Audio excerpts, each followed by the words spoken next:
Last video ಅಲ್ಲಿ ನಾನು story ಹೇಳಿದ್ದೆ ಟೂಟನ್ ಕಾಮನ್ ಬಗ್ಗೆ. ಟೂಟನ್ ಕಾಮನ್ ಯಾರು, ಟೂಟನ್ ಕಾಮನ್ ಇಂದ ಜನಗಳಿಗೆ ಹೇಗೆ ಎಫೆಕ್ಟ್ ಆಯ್ತು, ಅಂಡ್ ಟೂಟನ್ ಕಾಮನ್ ಕರ್ಸ್ ಜನಗಳನ್ನ ಹೇಗೆ ಕೊಲೆ ಮಾಡ್ತು ಅಂತ. ಲಾಸ್ಟ್ಗೆ ಈ ಸ್ಟೋರಿನೆಲ್ಲ ಯಾರು ಕ್ರಿಯೇಟ್ ಮಾಡಿದ್ರು ಅವನೇನೆ ಈ ಸ್ಟೋರಿ ಜೊತೆಲಿ ಸತ್ತೋಗ್ಬಿಡ್ತಾನೆ. ಲಾರ್ಡ್ ಕಾರ್ವಿನರ್ಗೆ ಒಬ್ಬ ಸೆಕ್ರೆಟರಿ ಇದ್ದ, ರಿಚರ್ಡ್ ಬೆಥೆಲ್. 1929 ಅಲ್ಲಿ ಇವನು ಹಾರ್ಟ್ ಅಟ್ಯಾಕ್ ಇಂದ ಸತ್ತೋಗ್ಬಿಡ್ತಾನೆ. ಇವರಪ್ಪ ಲಂಡನ್ ಅಲ್ಲಿ ಇದ್ರು, ಅವ್ರಿಗೆ 78 ಇಯರ್ಸ್. ಅವರಿಗೆ ಈ ಸುದ್ದಿ ಗೊತ್ತಾಗ್ತಾ ಇದ್ದಂತೆ 7th ಫ್ಲೋರ್ ಇಂದ ಜಿಗಿದು ಅವರು ಕೂಡ ಸತ್ತೋಗ್ಬಿಡ್ತಾರೆ. 1929 ಅಷ್ಟೊತ್ತಿಗೆ 22 ಜನ ಸತ್ತೋಗ್ತಾರೆ. The people who were directly or indirectly connected to this grave. ಇಲ್ಲಿ 13 ಜನ ಈ ಟೂಮ್ ಗೆ ಡೈರೆಕ್ಟ್ಲಿ ಕನೆಕ್ಟ್ ಆಗಿದ್ರು. 1925 ಅಲ್ಲಿ ಯಾವಾಗ ಟೂಟನ್ ಕಾಮನ್ ಮಮ್ಮಿದು ಆಟೋಪ್ಸಿ ಮಾಡಿದವ್ರಿಗೆ ಒಂದು ಶಾಕಿಂಗ್ ವಿಷಯ ಗೊತ್ತಾಗುತ್ತೆ. ಟೂಟನ್ ಕಾಮನ್ ಗಲ್ಲದ ಮೇಲೆ ಸೇಮ್ ಗಾಯ ಇತ್ತು, the same wound which was on Lord Carnarvon's cheek. Lord ಕಾರ್ವಿನರ ಗಲ್ಲದ ಮೇಲೆ ಏನ್ ಗಾಯ ಇತ್ತು ಅದೇ ಗಾಯ ಟೂಟನ್ ಕಾಮನ ಗಲ್ಲದ ಮೇಲೆ ಇತ್ತು. ಇಲ್ಲಿಂದ ನ್ಯೂಸ್ ಪೇಪರ್ಸ್ ತುಂಬಾ ಅಗ್ರೆಸಿವ್ ಆಗ್ಬಿಡ್ತಾರೆ. ಅವರು ತರದ ಸುದ್ದಿಗಳನ್ನ ಅವ್ರ ನ್ಯೂಸ್ ಪೇಪರ್ ಅಲ್ಲಿ ಹಾಕೊಳ್ಳೋದಕ್ಕೆ ಸ್ಟಾರ್ಟ್ ಮಾಡ್ತಾರೆ. ರಿಯಾಲಿಟಿಯಲ್ಲಿ ಟೂಟನ್ ಕಾಮನ್ ಪೇರೆಂಟ್ಸ್ ಏನಿದ್ರು ಅವರು ಸಿಬ್ಲಿಂಗ್ಸ್ ಆಗಿದ್ರು, ಅಣ್ಣ ತಂಗಿ ಆಗಿದ್ರು.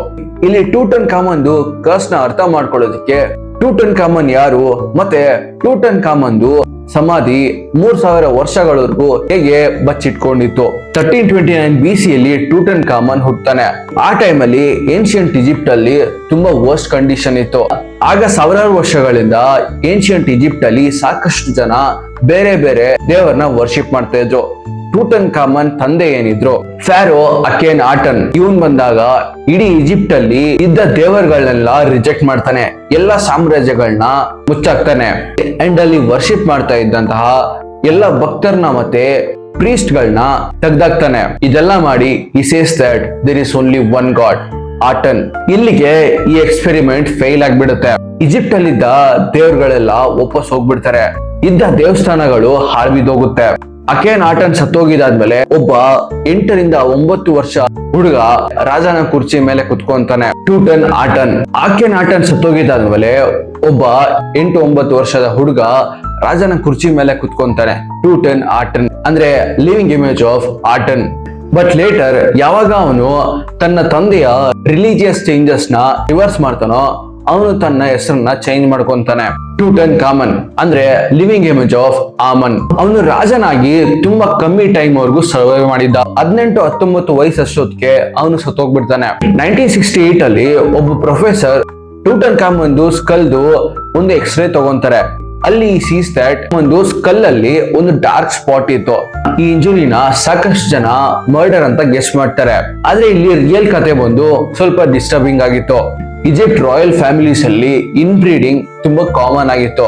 ಸ್ವಂತ ಅಣ್ಣ ತಂಗಿನೇ ಮದುವೆ ಮಾಡ್ತಾ ಇದ್ರು. ಈಜಿಪ್ಷಿಯನ್ಸ್ ರಾಯಲ್ ಫ್ಯಾಮಿಲೀಸ್ ಅಲ್ಲಿ ಇನ್ ಬ್ರೀಡಿಂಗ್ ಜಾಸ್ತಿ ಆಗ್ತಾ ಇತ್ತು. ಅವರು ಅಣ್ಣ ತಂಗಿನೇ ಮದುವೆ ಮಾಡ್ತಾ ಇದ್ರು, ಸ್ವಂತ ಅಣ್ಣ ತಂಗಿನೇ ಮದುವೆ ಮಾಡ್ತಾ ಇದ್ರು ಟು ಕಂಟಿನ್ಯೂ ದೇರ್ ಜನರೇಷನ್. ನಿಮ್ಗೆ ಬಯಾಲಜಿ ಬಗ್ಗೆ ಗೊತ್ತಿದ್ರೆ you will also know that ಈ ತರ ಎಕ್ಸೆಸಿವ್ ಇನ್ ಬ್ರೀಡಿಂಗ್ ಇಂದ ಜೆನೆಟಿಕ್ ಪ್ರಾಬ್ಲಮ್ಸ್ ಜಾಸ್ತಿ ಆಗುತ್ತೆ.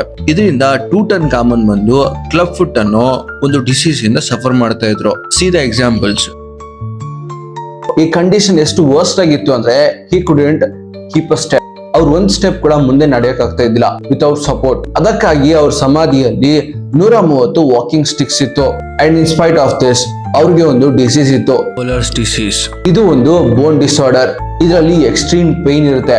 ಯಾವಾಗ ಟೂಟನ್ ಕಾಮನ್ ಮಮ್ಮಿ ಮೇಲೆ ಆಟೋಪ್ಸಿ ಪರ್ಫಾರ್ಮ್ ಮಾಡ್ತಾ ಇದ್ರು ಆಗ they came to know that ಈ ಮಮ್ಮಿಯಲ್ಲಿ ಮಲೇರಿಯಾ ಅನ್ನೋ ಒಂದು ಡಿಸೀಸ್ ಇದೆ. ಇವತ್ತು ಎಕ್ಸ್ಪರ್ಟ್ಸ್ ಬಿಲೀವ್ ಮಾಡ್ತಾರೆ ದಟ್ ಟೂಟನ್ ಕಾಮನ್ ಈ ರೋಗಗಳಿಂದ ಸತ್ತೋಗ್ಬಿಟ್ಟ. ಈ ಕಾರಣಗಳಿಂದ ಇವನ್ ಆದ್ಮೇಲೆ ಬಂದ ಫ್ಯಾರೋಸ್ ಏನಿದ್ರು ಅವರು ಇವನ್ಗೆ ಅಷ್ಟು ಇಂಪಾರ್ಟೆನ್ಸ್ ಕೊಟ್ಟಿಲ್ಲ. ಅವರು ಬಿಲೀವ್ ಮಾಡ್ತಾರೆ ದಟ್ ನಮ್ ಬ್ಲಡ್ ಲೈನ್ ಅಲ್ಲಿ he was one of the worst king ಅಂತ. ಅದಕ್ಕಾಗಿ ಅವನ ಹೆಸರನ್ನ ರೆಕಾರ್ಡ್ಸ್ ಇಂದ ಅಳಿಸಾಕ್ತಾರೆ. ಈ ಒಂದು ಕಾರಣದಿಂದ ಅವನ ಸಮಾಧಿ ಕಳ್ಳರಿಂದ 3000 ವರ್ಷಗಳವರೆಗೂ ಬಚ್ಚಿಟ್ಕೊಂಡಿತ್ತು. ಡು ಯು ರಿಮೆಂಬರ್ ನಾನು ಲಾಸ್ಟ್ ವಿಡಿಯೋ ಅಲ್ಲಿ ಒಂದು ಇನ್ಸ್ಕ್ರಿಪ್ಷನ್ ಹೇಳಿದೆ, whoever disturbs the peace of Pharaoh, the death will shift wings on them.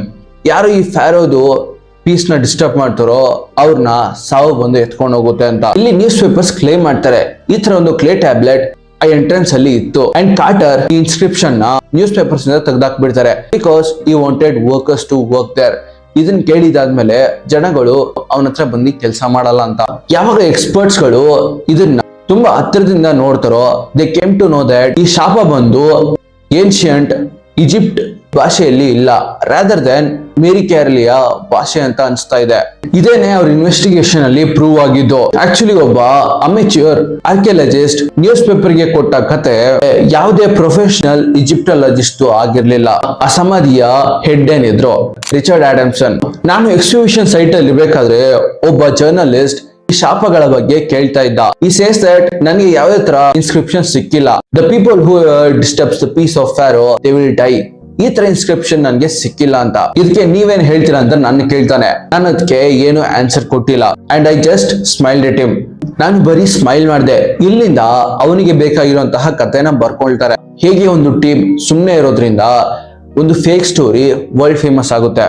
C this is the example. 1933 ಜರ್ಮನಿಯಲ್ಲಿ ಒಬ್ಬ ಈಜಿಪ್ಟಾಲಜಿಸ್ಟ್ ಸ್ಟ್ಯಾಂಡ್ ಆಫ್ ಒಂದು ಪ್ಯಾಂಪ್ಲೆಟ್ ನ ಪಬ್ಲಿಷ್ ಮಾಡ್ತಾರೆ. ಈ ಕರ್ಸ್ಗೆ ಸಂಬಂಧಪಟ್ಟಿರುವಂತಹ ಸಾವುಗಳ ಮೇಲೆ. ಪ್ರತಿ ಸಾವಿನ ಬ್ಯಾಕ್ ಗ್ರೌಂಡ್ ನ ಇನ್ವೆಸ್ಟಿಗೇಟ್ ಮಾಡಿದಾದ್ಮೇಲೆ I can clearly say that there was no connection of the death and the opening of the tomb. Video ಎಲ್ಲಿ ಗಂಟ ನೋಡಿದ್ರ ಅಂದ್ರೆ ಡೆಫಿನೆಟ್ಲಿ ವಿಡಿಯೋ ಇಷ್ಟ ಆಗಿರುತ್ತೆ. ಇಷ್ಟ ಆಗಿದ್ರೆ ಲೈಕ್ ಮಾಡಿ, ಶೇರ್ ಮಾಡಿ, ಸಬ್ಸ್ಕ್ರೈಬ್ ಮಾಡಿ. ನಾನು ಪ್ರವೀಣ್, ಏಕ್ hair oil Praveen, signing off. Wait in the next video. Bye. Peace.